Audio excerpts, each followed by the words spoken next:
এরপরের আলোচনায় মুহাম্মদ সাল্লাল্লাহু আলাইহি সাল্লাম বলছেন, যে ব্যক্তি আজান শুনবে, আজান শেষ হয়েছে, আজানের দোয়া যদি সঠিকভাবে বলে তার জন্য জান্নাত রয়েছে। যে ব্যক্তি আজান শুনলো, সুন্দরভাবে আজান শুনলো, আজান শুনে আজানের উত্তর দিয়েছে, এখন আজান শেষ হলে দরুদে ইব্রাহিম পাঠ করলো। দরুদে ইব্রাহিম মানে যেটা সালাতের মধ্যে পড়া হয়, আল্লাহুম্মা সাল্লি আলা মুহাম্মদ ওয়া আলা আলি মুহাম্মদ কামা সাল্লাইতা আলা ইব্রাহিম ওয়া আলা আলি ইব্রাহিম ইন্নাকা হামিদুম মাজিদ, আল্লাহুম্মা বারিক আলা মুহাম্মদ ওয়া আলা আলি মুহাম্মদ কামা বারাকতা আলা ইব্রাহিম ওয়া আলা আলি ইব্রাহিম ইন্নাকা হামিদুম মাজিদ। এইটি হলো দরুদে ইব্রাহিম। এই ছাড়া যে দরুদগুলো আমাদের সমাজে চালু রয়েছে, যেমন মিলাদের একটা দরুদ, ইয়া নবী সালামু আলাইকা, ইয়া রাসূল সালামু আলাইকা, ইয়া হাবিব সালামু আলাইকা, যে দরুদের কোনো অস্তিত্ব সহিহ হাদিসের মধ্যে পাওয়া যায় না। এরপরে দরুদ চালু রয়েছে যেটা ওয়াজ নসিহত চলে না, জালসা মজে না দরুদ ছাড়া। বালাগাল উলাবে কামালহি কাশাফাত যাবে জামালহি ও হাসানাত জামিউ খিসালিহি ও সাল্লু আলাইহি ওয়া আলিহি, যেটা শেখ সাদির কাছ থেকে এসেছে, যেগুলোর কোনো অস্তিত্ব নেই। এ সকল দরুদ পড়া হলো বিদআত। কোন ব্যক্তি যদি দরুদে ইব্রাহিম পাঠ করে আজান শোনার পরে, দরুদে ইব্রাহিম পাঠ করার পরে আজানের দোয়া বলে, আল্লাহুম্মা রাব্বা হাদিহি দাওয়াতি তাম্মা ওয়াস সালাওয়াতিল কায়েমা আত মুহাম্মাদানিল ওয়াসিলাতা ওয়াল ফাদিলা ওয়া বাআসহু মাকামাম মাহমুদা নিল্লাযী ওয়া আত্তা, এই ওয়া আত্তা পর্যন্ত এই দোয়া যদি কেউ পাঠ করে দরুদে ইব্রাহিম পাঠ করার পরে আজান শুনে, তখন মুহাম্মদ সাল্লাল্লাহু আলাইহি ওয়াসাল্লাম বলছেন, হাল্লাত লাহু শাফাআতি ইয়াউমাল কিয়ামা, কিয়ামতের দিন ওই ব্যক্তির জন্য জান্নাতে যাওয়ার সুপারিশ করা আমি মুহাম্মাদের জন্য ওয়াজিব হয়ে যায়। সুবহানাল্লাহ। যে হাদিসটি সহিহ বুখারীর মধ্যে এসেছে, সহিহ বুখারীর 614 নম্বর হাদিস। সম্মানিত উপস্থিতি, দরুদে ইব্রাহিম পাঠ করে আজানের দোয়া বললেই, আজানের এই দোয়াটি নিল্লাযী ওয়া আত্তা পর্যন্ত বললেই মুহাম্মদ সাল্লাল্লাহু আলাইহি ওয়াসাল্লাম বলছেন তার জন্য জান্নাতের সুপারিশ করা আমার জন্য ওয়াজিব হয়ে যায়, কিয়ামতের মাঠে আমি তার সুপারিশ করবই। আর যদি মুহাম্মদ সাল্লাল্লাহু আলাইহি ওয়াসাল্লাম আপনারা আমার জন্য সুপারিশ করেন, তাহলে কি আল্লাহ কবুল না করে পারবেন? আপনার আমার কি মনে হয়? মুহাম্মদ সাল্লাল্লাহু আলাইহি ওয়াসাল্লাম কে, কি দিয়ে আপনাকে বুঝাবো? ছোট্ট একটি হাদিস, যে হাদিসটি সহিহ বুখারীর মধ্যে এসেছে, নবী মুহাম্মদ সাল্লাল্লাহু আলাইহি ওয়াসাল্লাম বলছেন, কিয়ামতের মাঠে হিসাব নিকাশ হয়ে গেছে, কারা জান্নাতে যাবে কারা জাহান্নামে যাবে সব ক্লিয়ার, কমপ্লিট। এখন কে জান্নাতে আগে যাবে এইটা হলো প্রসঙ্গ। কে জান্নাতে আগে যাবে, কে প্রথম প্রবেশ করবে? ওখানে রয়েছেন আদম শাফিউল্লাহ রয়েছেন, ওখানে ঈসা রুহুল্লাহ আছেন, ওখানে মুসা কালিমুল্লাহ আছেন, ওখানে ইব্রাহিম খালিলুল্লাহ আছেন, ওখানে মুহাম্মদ রাসূলুল্লাহ আছেন। কে যাবেন আগে? সব বড় বড় নবী এবং রাসূল সকলে আছেন ওখানে। মুহাম্মদ সাল্লাল্লাহু আলাইহি ওয়াসাল্লাম বলছেন, আমি গিয়ে জান্নাতে টোকা দিব, জান্নাতের দরজায় গিয়ে খুলতে বলবো, ফাস্তাফতি, দরজা খুলে দাও, মানে জান্নাতের দরজা ভিতর থেকে লাগানো আছে। ইয়াকুলুল খাজেন, তখন যিনি পাহারায় রয়েছেন, যিনি দরজাটা লাগিয়ে ভিতরে রয়েছেন, ওই ফেরেশতা জিজ্ঞাসা করবেন, মান আনতা, আপনি কে?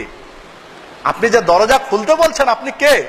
তখন মুহাম্মদ সাল্লাল্লাহু আলাইহি ওয়াসাল্লাম বলছেন, আমি বলবো, ফাকুলু, আমি বলবো, মুহাম্মদ, আমি হচ্ছে মুহাম্মদ সাল্লাল্লাহু আলাইহি ওয়াসাল্লাম। তখন মুহাম্মদ সাল্লাল্লাহু আলাইহি ওয়াসাল্লাম বলছেন, এই কথা বলার সাথে সাথে, আমার নাম বলার সাথে সাথে ফেরেশতা জান্নাতের দরজাটা খুলে দিবেন।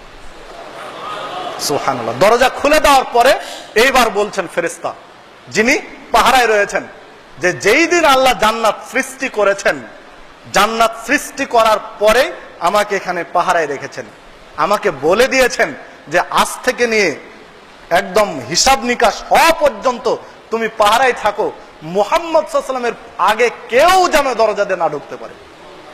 সুবহানাল্লাহ। হাদিস সহিহ বুখারীর, যে আপনার আগে কেউ যেন জান্নাতে ঢুকতে না পারে, শুধু এই সংরক্ষণের জন্যই আমি সেই দিন থেকে আজ পর্যন্ত পাহারায় রয়েছে। সুবহানাল্লাহ। দেখুন হাদিস তো সহিহ বুখারীর, তো যেই মুহাম্মদ সাল্লাল্লাহু আলাইহি ওয়াসাল্লামের জন্য এত মর্যাদা, তিনি যদি আপনার জন্য সুপারিশ করেন যে আল্লাহ এই ব্যক্তি দরুদে ইব্রাহিম পাঠ করে আজানের দোয়া বলেছে, আল্লাহ তুমি তাকে জান্নাতে দাও, আল্লাহ কি শুনবেন না? হতে পারে কি? এই হাদিসে আরেকটা জিনিস ফুটে উঠে, যে ফেরেশতারা গায়েব জানেন না।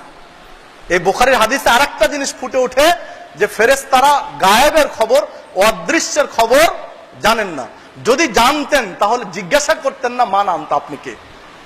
যখন মুহাম্মদ সাল্লাল্লাহু আলাইহি ওয়াসাল্লাম ভিতর বাহির থেকে দরজায় টোকা দিলেন, তখন ফেরেশতা জিজ্ঞাসা করলেন মান আনতা, আপনি কে? তো যদি ওনারা অদৃশ্যের খবর জানতেন ফেরেশতারা, তাহলে কি এই প্রশ্ন করার কোনো প্রয়োজন ছিল? অযৌক্তিক। কিন্তু তারা গায়েবের খবর, সামান্য একটা দরজার ওই পার থেকে ফেরেশতা বুঝতে পারছেন না যে মোহাম্মদ টোকা দিচ্ছেন, মানে তারা গায়েবের খবর জানেন না। তো মোহাম্মদ সাল্লাল্লাহু আলাইহি ওয়াসাল্লাম টোকা দিলেন, ফেরেশতা বুঝতে পারলেন না। ফেরেশতা যদি গায়েবের খবর না জানেন, তাহলে আজকের যুগে ওলিয়া উলিয়া, পীর ফকির, গাউস কুতুব, তারা কি গায়েবের খবর জানেন? এটা কি বিশ্বাস করা যায়? অসম্ভব। ফেরেশতারা যদি গায়েবের খবর না জানেন, আমাদের দেশ নয় সারা পৃথিবীর কোন ওলিয়া উলিয়া, গাউস কুতুব, পীর ফকির কেউ গায়েবের খবর জানেন না, এটাই ঠিক। সম্মানিত উপস্থিতি, যে কথা বলছিলাম, আজানের দোয়া সুন্দরভাবে নিল্লাদি ও আত্মা পর্যন্ত বললে নবী মুহাম্মদ সাল্লাল্লাহু আলাইহি ওয়াসাল্লাম বলে হাল্লাত লাহু, ওই ব্যক্তির জন্য শাফাআতি ইয়াউমাল কিয়ামা, কিয়ামতের দিন আমার সুপারিশ ওয়াজিব হয়ে যায়, যে হাদিস সহিহ বুখারী। হ্যাঁ, এখন যদি নিল্লাদি ও আত্মার পরে আরো কিছু যোগ দেই, ওয়াদ-দারাজাতার রাফিয়া, অথবা ইন্নাকা লা তুখলিফুল মিআদ, অথবা ওয়ারযুকনা শাফাআতাহু ইয়াউমাল কিয়ামা, কোন একটা যদি যোগ দেই তাহলে আর সুন্নাত থাকে না, তখন হয়ে যায় বিদআত। কোন একটা শব্দ যদি যোগ দেই, নিল্লাদি ও আত্মার পরে যদি বলি ওয়াদ-দারাজাতার রাফিয়া, অথবা নিল্লাদি ও আত্মার পরে যদি বলি ইন্নাকা লা তুখলিফুল মিয়াদ, নিল্লাদি ও আত্মার পরে যদি বলি ওয়ারযুকনা শাফাআতাহু ইয়াউমাল কিয়ামা, তাহলে ওটার সুন্নাত থাকে না, ওটা বিদআত হয়ে যায়। তখন আপনার আমার জন্য সুপারিশ নয়, আপনার আমার জন্য মুহাম্মদ সাল্লাল্লাহু আলাইহি ওয়াসাল্লাম সুপারিশ করবেন না, মুহাম্মদ সাল্লাল্লাহু আলাইহি ওয়াসাল্লাম আপনার আমার জন্য লানত করবেন, যে হাদিস সহিহ মুসলিমের মধ্যে এসেছে। কারণ সুন্নাতকে আমরা ওভারটেক করেছি, সুন্নাতকে তুচ্ছ তাচ্ছিল্য করে সুন্নাতের বিকৃতি ঘটিয়েছি। সম্মানিত উপস্থিতি, যে কথা বলছিলাম, অনেক সময় আমরা আজানের দোয়া বলার শেষ পর্যায়ে এসে লা ইলাহা ইল্লাল্লাহু মুহাম্মাদুর রাসূলুল্লাহ এই জাতীয় কথা বলি, এগুলোর কোনো স্বীকৃতি মুহাম্মদ সাল্লাল্লাহু আলাইহি ওয়াসাল্লামের মুখ থেকে আসেনি, পক্ষ থেকে আসেনি। এরপরে